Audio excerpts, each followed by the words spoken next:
Maal godha maqaan inni maqaan isaa abdiisaa abjuudhaan nyaatamee goda abjuu maratee ciisa. Inni maqaan isaa obsaa garaachi isaa yaadaan dhumee imimmaan lakkuun roobsa. Inni maqaan isaa gammadaa gammachuun isa baqatee halkanii guyyaa gadda.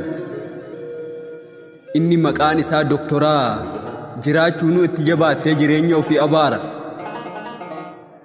Inni maqaan isaa maandisaa gadi bahuyyuu dadhabee mana keessa maratee ciisa.